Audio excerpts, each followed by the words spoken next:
Bonjour à tous, donc moi c'est Julien Bringold, chef de projet chez Impact. Je vais vous présenter donc, dans un premier temps rapidement notre entreprise et ensuite ce qu'on fait. Je vais vous présenter au travers d'un de nos projets en cours en essayant d'être le plus explicite possible avec un cas concret. Voilà, donc on est une entreprise qui est implantée sur Clermont, le siège social. Nous avons une antenne à Paris et bientôt une antenne sur Marseille. On a un géomètre, un chef de projet, un manager et un modeleur. Et notre cœur de métier, c'est la numérisation de l'existant par relevé scan 3D. Ensuite, la modélisation de la maquette numérique et le management BIM. Donc, globalement, on va s'insérer dans la démarche d'audit de bâtiments en amont.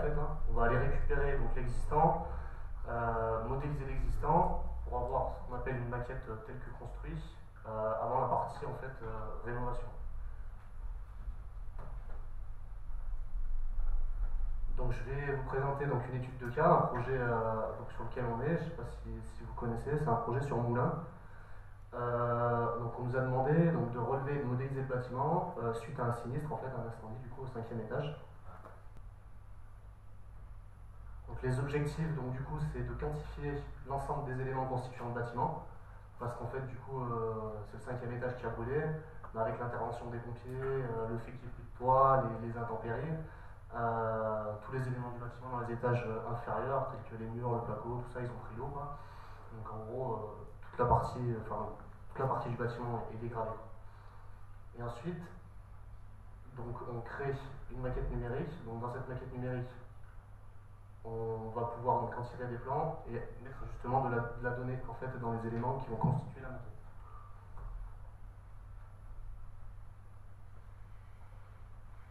Donc la démarche pour atteindre ces objectifs, on a relevé l'intégralité du bâtiment avec un scanner 3D.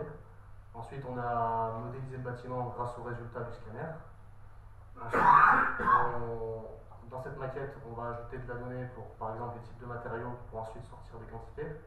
Et ensuite, on va faire ce qu'on appelle la rétroconception 2D, création de plans, de coupes, depuis la maquette numérique.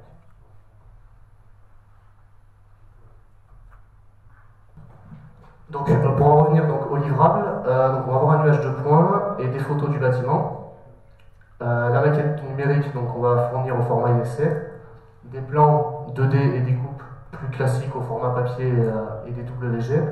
Et ensuite, on va sortir des tableaux de quantitatifs.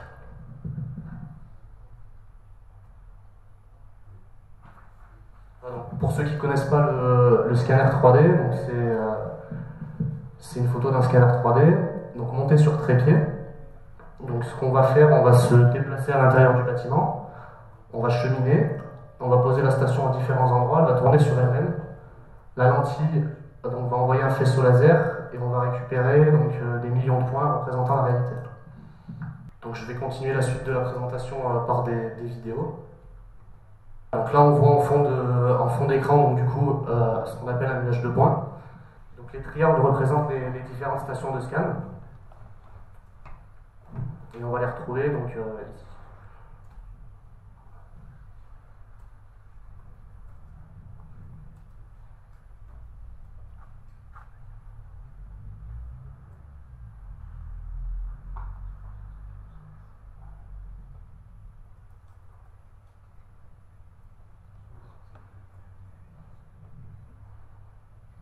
Donc là c'est un nuage de points après assemblage parce qu'on a un travail d'assemblage de ces différentes stations pour donner un nuage de points global qui représente le bâtiment.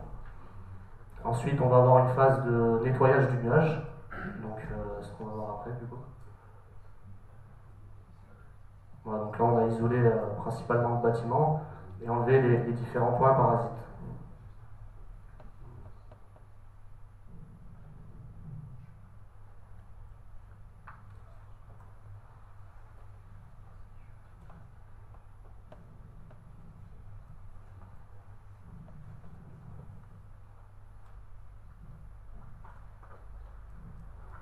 Voilà, donc suite au relevé, on peut déjà faire une visite virtuelle en 3D dans le bâtiment. On ne fonctionne pas en mode objet, on a juste des points qu'on voit très bien, mais on arrive à visualiser la réalité.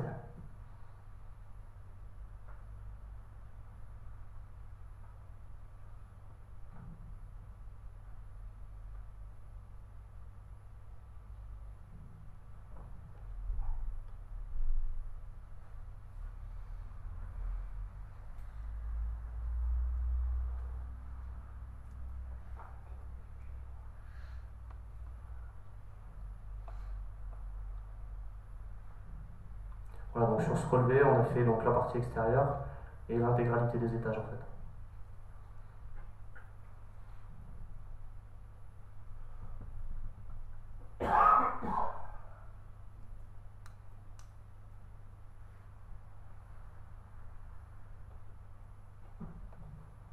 Voilà, donc ça va être notre donnée d'entrée pour ensuite constituer la maquette numérique.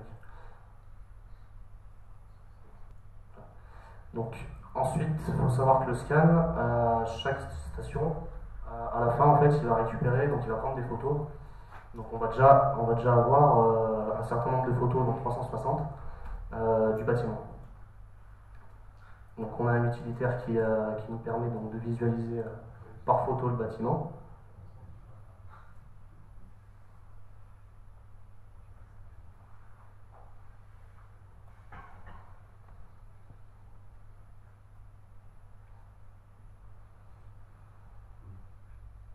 Et on va pouvoir déjà donc prendre des cotes, on va dire des cotes à la volée, hein.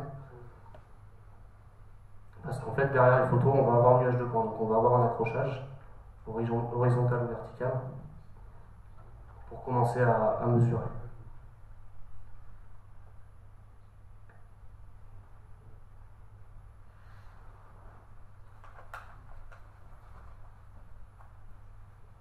Excusez-moi. Quelle a été la durée du relevé, s'il vous plaît? Alors là, sur un bâtiment qui fait environ 30 000 m², on a passé 2 semaines entières à une personne. Bon.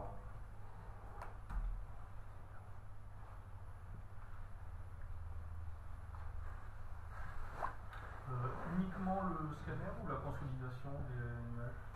Alors une semaine sur site et après il y a eu 3-4 jours d'assemblage. Voilà, les 2 semaines c'est tout. Donc. Et 2 semaines sur site, c'est ça.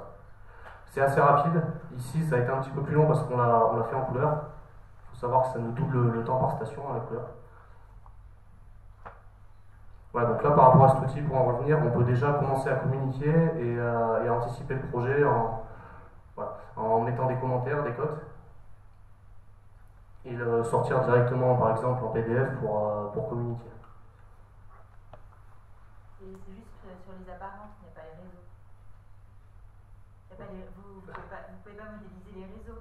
Alors là, le scan, il faut savoir qu'il prend que ce qu'il voit et il passe pas à travers les murs. Mais vous ne mettez pas avec un bureau d'études spécialisé en réseau pour pouvoir après intégrer les réseaux? Alors pour ce type de relevé complémentaire, par exemple, donc ce qui est réseau, par exemple la nature des murs, ce qui est à l'intérieur des murs, comment ils sont faits, on va s'associer à des bureaux d'études qui eux vont prendre des prélèvements, des relevés et des informations qu'ils vont nous donner pour qu'ensuite on puisse les mettre dans la maquette. Voilà, donc ça je vous ai présenté les deux types, donc le nuage de points et les photos. Donc ça va nous servir de base, de données d'entrée pour modéliser la maquette telle qu'on construit. Il faut voir le nuage de points comme un fond de plan 3D en fait, exhaustif de la réalité. Donc on va intégrer ce nuage de points donc, sur des logiciels de modélisation. Et rapidement, déjà, on va pouvoir positionner les différents niveaux et faire des coupes à travers ce nuage de points. Donc là, comme on voit, déjà, on va voir donc, les différentes hauteurs de niveau.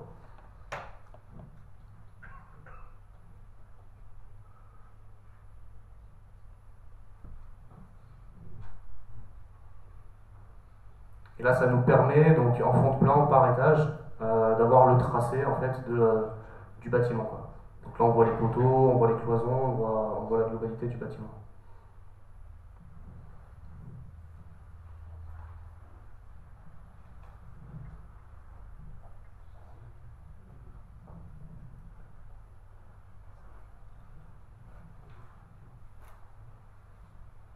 Et après, on peut faire des multitudes de coupes aux endroits qui nous intéressent. Voilà.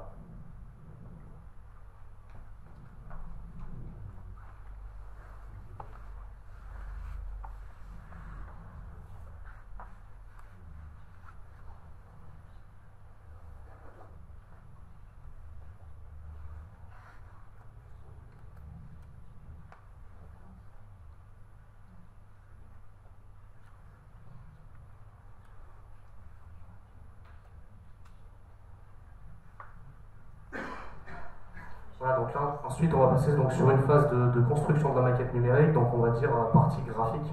dans un premier temps, utiliser ce nuage de points et ces photos pour créer les objets sans données techniques, mais au moins graphiques dans un premier temps. Voilà, donc là on voit donc déjà la maquette modélisée et le nuage de points qui est superposé. Donc là on voit les objets qui sont créés. Donc ça, cette maquette, elle a été créée directement et que grâce au nuage et aux photos en fait.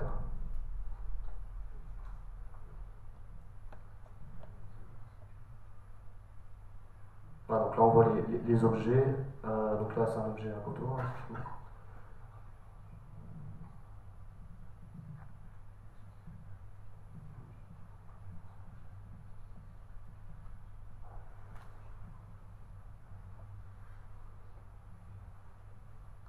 Donc là je présente une vue un petit peu différente. Donc là on voit donc les deux, donc le nuage de points et la maquette. Donc là on voit bien le poteau représenté par des millions de points. Et du coup donc l'objet qui a été modélisé, qui vient se superposer dessus.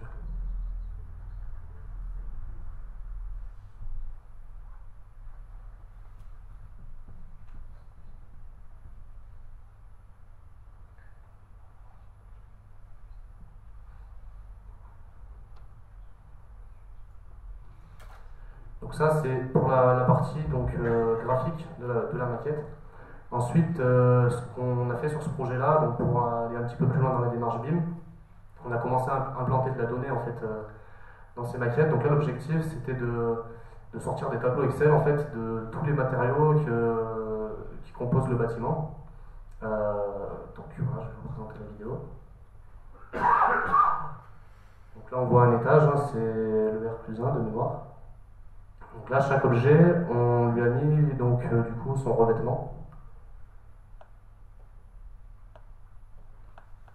Donc là, on ajoute le nombre d'informations qu'on veut en fait. Du coup. Donc là, on trouve automatiquement le logiciel va nous fournir la surface, la longueur, la hauteur. Après, on a ajouté donc une image sortie directement des photos pour qu'on se représente et qu'on se dise le papier peint jaune, c'est celui-là. Donc le bureau, donc la pièce et l'identifiant de la pièce dans laquelle se trouve ce matériau. Donc et on fait ça pour l'ensemble du bâtiment. Et ensuite on nomenclature et on arrive avec donc tous les quantitatifs des matériaux.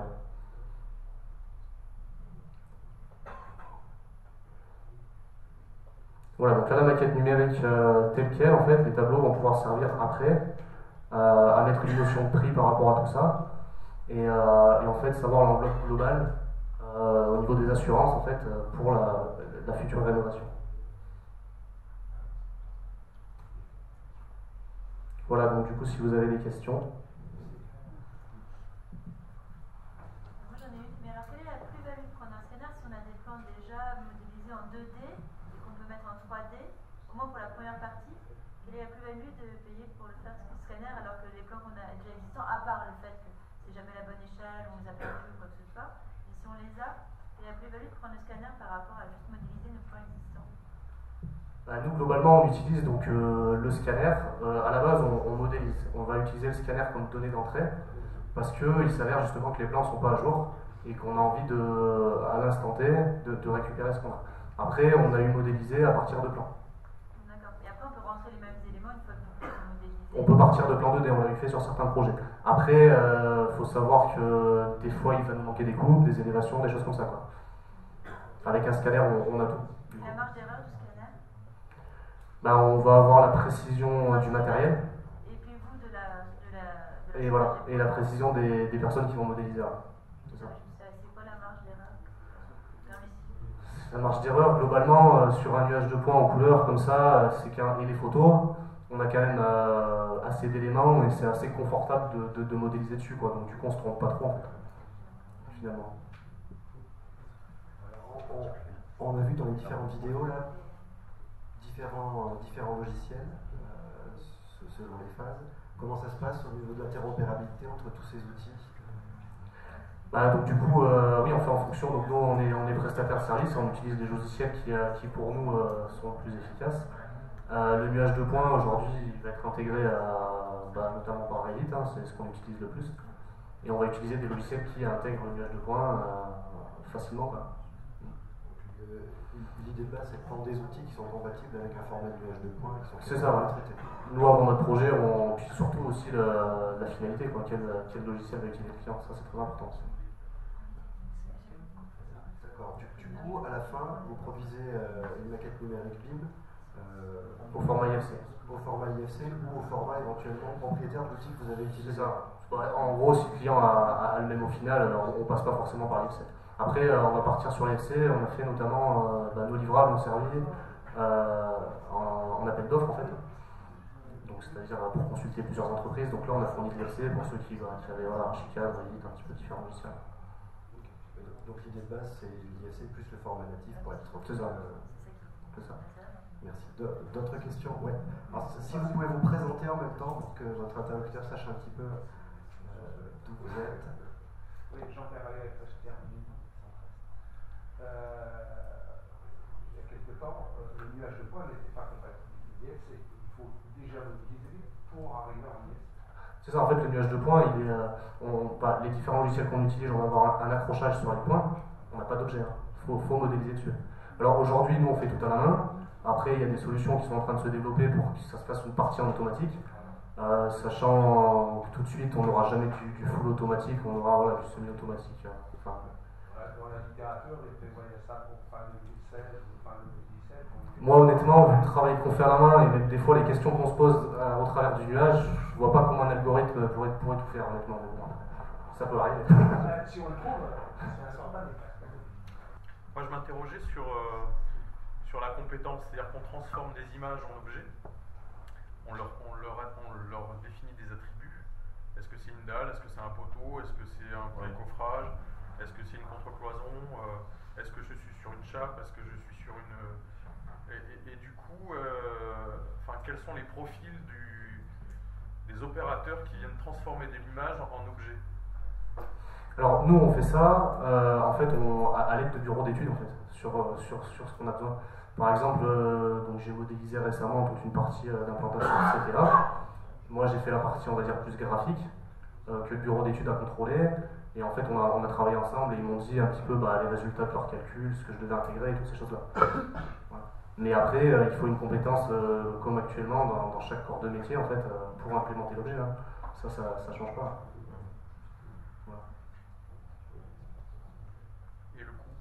Carré à peu près. Alors, pour arriver à une maquette IFC issue d'un scan numérisé. Alors le scan 3D est assez rapide, comme on a pu voir, là, comme j'ai pu répondre. Donc le relevé par rapport, on va dire, aux méthodes classiques, en termes de prix, on va être bien positionné. Et après, globalement, la maquette numérique est un petit peu plus dur à chiffrer, parce qu'il faut d'abord savoir quels éléments on va modéliser, comment on va les modéliser, quelles données non graphiques on va... Et tout ça c'est du temps cumulé en fait. Même visuellement, l'objet graphiquement, comment on va le modéliser. Je prends par exemple une porte. Est-ce qu'on va s'amuser à modéliser la poignée en détail ou pas? Ou est-ce que ça sert à quelque chose? Voilà, donc on a toute une matrice, nous on a des objets, on a développé un processus qualité par rapport à ça qu'on valide avec le client. Et après, honnêtement, les prix de la maquette, ça peut passer du simple à x10 en fait. Ça dépend vraiment de ce qu'on va mettre dedans. Typiquement, je reviens donc au projet que j'ai fait derrière moi par rapport à l'implantation de CTA. J'ai modélisé un cube en fait, parce que du coup il fallait voir si ça passait sous un toit. Il n'y avait pas besoin, c'était longueur, hauteur, largeur, et on s'en est arrêté là. L'idée c'était ça. Donc là c'est une modélisation qui est assez rapide et qui coûte pas trop cher pour le coup. Travailler sur des logiciels de modélisation qui vont modéliser un bâtiment comme celui-là, ça va nécessiter de faire des nettoyages de nuages, d'ensuite de nettoyer le modèle qu'on va obtenir, mais ce modèle-là va être complètement incompatible avec de l'IFC parce que il va avoir un poids extraordinaire. Si vous modélisez un bâtiment comme celui-là, c'est 150 gigas de modèle. Un modèle IFC, il va peser une plume à côté. Et aujourd'hui, pour passer d'un modèle modélisé, de quelque chose de modélisé à partir du nuage de points réel avec une texture ou des triangles de 2-3 mm, un modèle IFC en objet, et c'est là où est toute la difficulté de la procédure à ce jour.